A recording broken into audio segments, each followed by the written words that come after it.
कि उसको अर्थात कलीसिया को वचन के द्वारा जल के स्नान से शुद्ध करके पवित्र बनाए और उन्हें एक तेजस्वी कलीसिया बनाकर अपने पास खड़ा करे, जिसमें ना कलंक, ना झुर्री, ना कोई ऐसी वस्तु, वरन पवित्र और निर्दोष है। परमेश्वर अपने वचन पर आशीष दे। एक ऐसी कलीसिया जिस कलीसिया के अंदर ये 5 गुण पाए जाते हैं। पहला गुण है ऐसी तेजस्वी कलीसिया बना के खड़ा करे। इस तेजस्वी कलीसिया के जो गुण हैं, नंबर 1, जिसमें ना कलंक है। नंबर 2, न झुर्री, बुढ़ापे में आती है।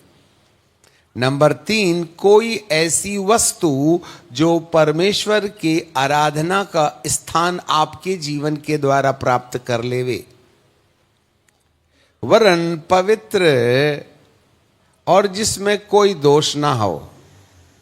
ये 5 गुण धारण करने वाले विश्वासियों के समूह को तेजस्वी कलीसिया में रखा जा सकता है। हम कलीसिया हो सकते हैं जो प्रभु को ग्रहण कर लेता है, बपतिस्मा ले लेता है, संगति में जाता है, 10-5 नोट डाल देता है, उनके कार्यक्रम में भागी हो जाता है, रविवार के दिन आ जाता है, प्रभु भोज भी कर जाता है। इसे कलीसिया की उपमा देते हैं। परंतु आपको मालूम होवे, ये जो कलीसिया है वह इसलिए है जिससे कि परमेश्वर के भवन में, आपको मालूम होवे, जब परमेश्वर पिता ने आदम को मट्टी से सृजा और उसमें जीवन श्वास फूका। जीवन परमेश्वर का मन, श्वास मनुष्य की आत्मा और फूका पवित्र आत्मा। और इस मट्टी के पुतले पर इन तीनों को डालकर एक मानव जीवित प्राणी बना दिया।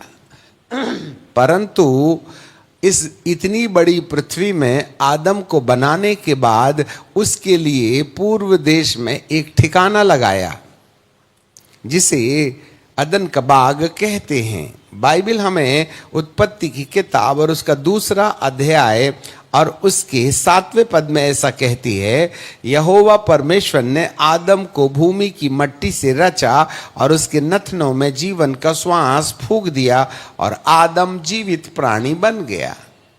कलीसिया में हमें जीवन मिल जाता है। हम मट्टी से हाड़ मांस के शरीर में मनुष्य की आत्मा, मनुष्य का आत्मिक दिमाग और शारीरिक दिमाग मिलकर के प्राण को जन्म देते हैं और उसके अंदर पवित्र आत्मा का निवास है। यह आदम की रचना हो गई। हम भी कलीसिया में आदम की तरह बना दिए जाते हैं पवित्र आत्मा के द्वारा, धर्मी गिने जाने के द्वारा। परंतु बाइबल आगे 8वें पद में कहती है, तब यहोवा परमेश्वर ने पूर्व देश की ओर अदन देश में एक वाटिका लगाई और वहां आदम को रख दिया, मनुष्य को रख दिया, जिसे उसने रचा था, रख दिया। अब यहां पर अदन के बाग को बनाकर परमेश्वर पिता ने आदम को वहां रखा। उस समय उसका क्या उद्देश्य था? क्यों, इतनी बड़ी पृथ्वी तो बहुत थी ना, उसको ठिकाना देने की जरूरत नहीं है ना, क्यों लिमिटेड कर दिया परमेश्वर ने? अरे भूमि की मट्टी से रचा ना, और भूमि की मट्टी से रचने के बाद उसने आदम के रहने के लिए एक नियुक्त स्थान बना दिया और वो था अदन का बाग। और अदन का बाग वह जगह है जहां परमेश्वर नित्य संध्या के समय आदम से मिलने के लिए विराजा करते थे। अब समझ में नहीं आता है कि परमेश्वर पिता को स्वर्ग में अच्छा नहीं लगता क्या, जो पृथ्वी में आकर 2 मानव से, आदम और हव्वा, उनसे बात करे। परंतु ये असंख्य स्वर्ग में रहने वाले शाराप, करूप और अलग अलग प्रकार के दूत, बिना पंख वाले दूत, 2 पंख वाले दूत, 4 पंख वाले दूत, 6 पंख वाले दूत, शाराप, करूब, जो नित्य 24 घंटे परमेश्वर की महिमा पवित्र पवित्र पवित्र करके कहते रहते हैं, उनके साथ रहना अच्छा नहीं लगता कि जो 2 आदमी से मिलने के लिए आता है। आखिर उसका इतनी बड़ी पृथ्वी में 2 मनुष्यों को बनाकर उनके रहने के लिए जगह, और हर शाम को ठंडे समय में परमेश्वर उससे मिलने आवे, उसका उद्देश्य क्या था? What was the purpose of God to visit the Garden of Eden, where two human being was living in?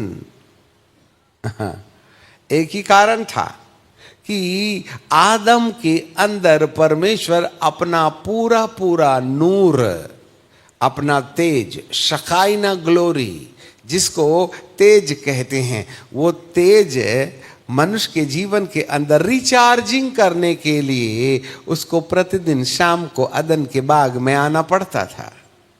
इसका मतलब है आदम का अदन के बगीचे में रख कर परमेश्वर के आने का एक सुटेबल प्लेस।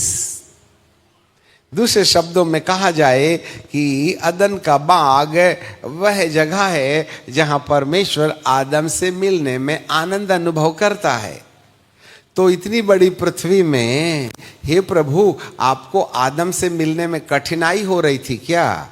नहीं बोले, ये प्राइवेट मामला है। दूल्हा दुल्हन बाजार में प्यार नहीं न करते हैं, उनका एक गुप्त स्थान होता है, उनका अपना एक नियुक्त स्थान होता है जहां वे गुप्तगू करते हैं।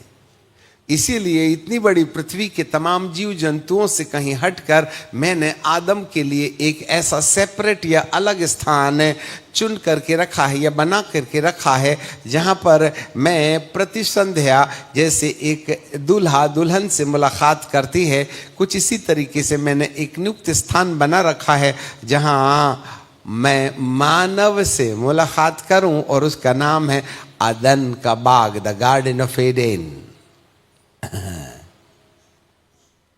ये आदम के मिलने की परमेश्वर के साथ एक जगह है। The garden of Eden was the meeting point between the creator and the creation. सृष्टि और सृष्टिकर्ता के बीच में आपस में भेंट करने की कोई जगह है, और वो है अदन का बगीचा।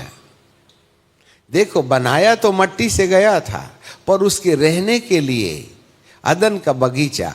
इसका मतलब है एक परमेश्वर ने मनुष्य को उद्धार दिलाया, पापों से क्षमा करवाई, उसकी बीमारियों को चंगाई दी, आपने मुक्तिदाता ग्रहण किया, वह आपकी आत्मा के अंदर आ गया और आपको हर प्रकार से तन से मन, तन से धन से, तन से धन से, व्यक्ति से, वस्तु से, स्थिति से उसने आपको आशीषित किया, और आपने प्रभु की महिमा अपने व्यक्तिगत जीवन के अंदर देखी।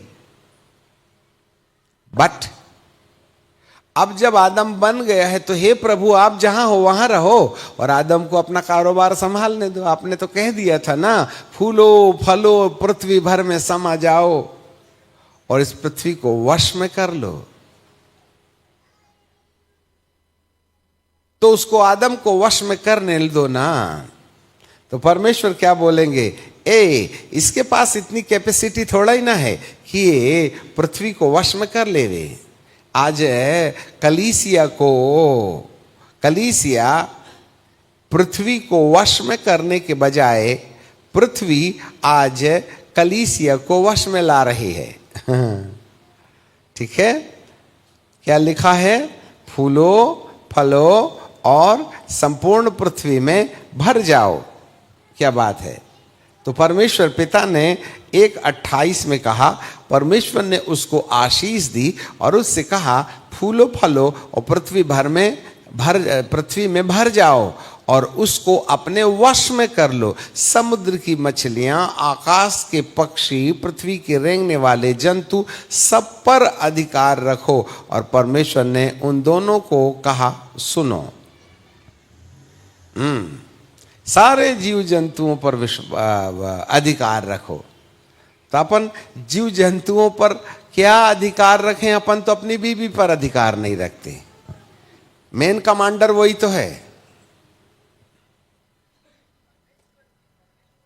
वही तो नाक में नकेल डाल के रखी है, इधर जाना इधर नहीं जाना, ये करना वो नहीं करना। बड़ी बड़ी आंख निकाल के देखते तो सामने वाले ना बुखार आ जाता है कहते हैं।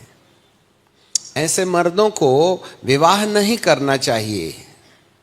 मेरा मतलब ये नहीं है कि विवाह के बाद आपका ये तमाशा परमेश्वर देखे। बाइबल का परमेश्वर कहता है स्त्री को सहायिका और अधीन रहने के लिए रखा, तो वे सहायता करें दर्शन को पूरा करने के लिए और अधीन रहें, उससे लड़े ना। परंतु आज पढ़ी लिखी बेटियां लोग जो हैं, अरे ज्यादा पैसा क्या कमाने लगी, अपने पति को तो बिल्कुल नौकर समझती हैं। बोले जाओ थैला ला दूध पिलाओ चलो बच्चे को, अच्छा पैदा करो तुम, दूध पिलाएं हम।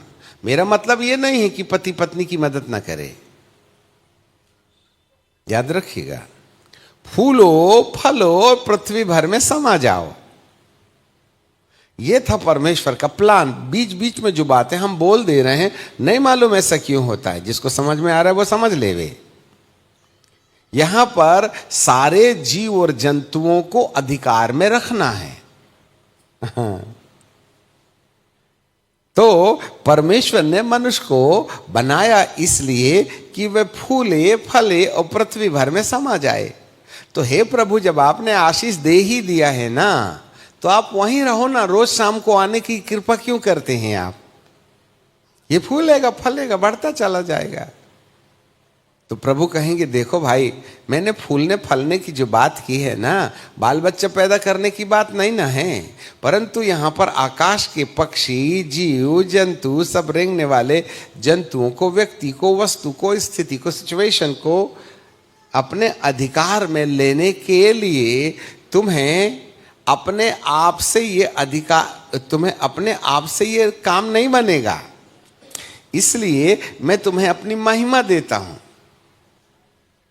जिससे कि महिमा के द्वारा तुम जिस बुलावे के लिए मैंने बुलाया है, वो बुलाहट तुम्हारे जीवन में पूरी हो जावे। जी हां, उसका बुलाया जाना एक सामान्य बात हो सकती है, परंतु बुलाए जाने को अनुभव में बदलने के लिए यहां अपने अकल की जरूरत नहीं है। और सबसे बड़ी समस्या यही है, अपन ने अपना भेजा लगाए और परमेश्वर से दूरी नापने के लिए तैयार रहिएगा। परमेश्वर ने पतरस से पूछा, लो नहीं, चेलों से पूछा, लोग मुझको क्या कहते हैं? तो जोशीला गैंग लीडर था ना पूरे 12 चेलों का, पतरस। अब ये लीडर होना भी बड़ा खतरनाक है। यदि लीडरशिप आपने संभाली और सर लगाए, तो अपने साथ में बहुतों को मट्टी में मिलाओगे। यहां पर पतरस भैया, प्रभु प्रभु हमको प्रार्थना करने की अनुमति दो, हम ना परमेश्वर से प्रार्थना करेंगे कि परमेश्वर स्वर्ग से आग गिराए और ये सामने वाले गांव को जला के राख कर देवे। तो प्रभु यीशु मसीह ने कहा, ए तुम किस आत्मा के हो नहीं जानते, मनुष्य का पुत्र नाश करने के लिए नहीं वरन बचाने के लिए आता है। इसलिए ज्यादा आगे आगे होना भी समस्या का कारण है। अभी यीशु ने, अच्छा प्रभु भी साथ लेके चलते थे, क्या करोगे, भविष्य का नेता यही ना है। अब प्रार्थना करने के लिए यूहन्ना, याकूब और पतरस को भी ले गए साहब, और प्रभु ने कहा देखो तुम्हारा प्रार्थना का जगह ये है, मैं थोड़ा और आगे जाके प्रार्थना करूंगा। वहां जाके वो प्रार्थना करने लगे। तो अचानक प्रार्थना के समय एलिया और मूसा उसको बातचीत करने लगे, और बहुत लंबी बात रही होगी, नहीं मालूम कितने दिन से कितने देरी से यीशु के साथ एलिया बाबा मूसा बाबा मीटिंग कर रहे थे, पता नहीं। परंतु आखिरी में जब आमीन होने की तारीख आ गई, टाइम आ गया ना, तब इनकी नींद जगी। उन्होंने कहा ये एलिया बाबा मूसा बाबा, और वो सीधे प्रभु के पास गए। प्रभु हमारा ना यहाँ रहना अच्छा है, ये वाला पहाड़ बहुत अच्छा लग रहा है, यहाँ एलिया बाबा मूसा बाबा आपसे तो बात करते हैं, पर हम भी देख के धन्य हो गए। अरे वाह, कई लोग न संतों को देख के अपने आप को धन्य समझते हैं, भले ही प्रभु न दिखे। दूध देखा तो क्या कर लिया, बीड़ी थोड़ी ना छूटी है तेरी। नहीं उजियाला देखा तो क्या हो गया, माँ बाप से तेरा रिश्ता ठीक तो हुआ ही नहीं है। नहीं आग आग देखा तो क्या हो गया, तेरा गुस्सा तो जला ही नहीं अभी, वो तो जिंदाबाद है। नहीं समझे बात।